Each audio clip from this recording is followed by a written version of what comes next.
Voilà, ici on est sur les anciens chemins de fer à Florène. Vous pouvez voir, il y a plein de mélillots blancs.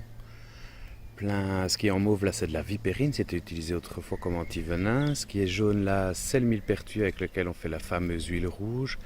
On a de l'armoise, de la carotte sauvage et de la chilée millefeuille un petit peu plus loin. Le mélilot blanc, c'est cette plante-ci. Alors, comme l'aspérulodorante dont on a déjà parlé dans une autre vidéo, elle contient de la coumarine. Donc, elle va dégager une odeur de vanille et de fève tonka.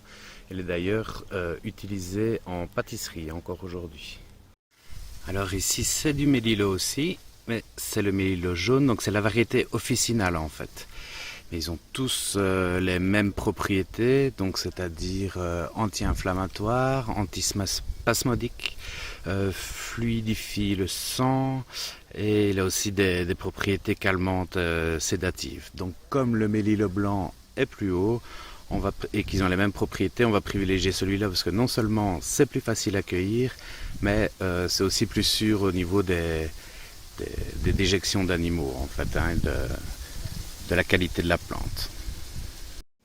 Donc on a plusieurs... ça fait comme un petit buisson, hein, c'est arbustif. Et alors si on regarde de plus près, donc il y a différents stades de floraison. Voilà, ici on va avoir vraiment un bouton, une qui commence à fleurir juste à côté, une qui est bien en fleurs, et celle-ci, elle commence déjà à faner. Voilà, je voulais voir un petit peu les feuilles.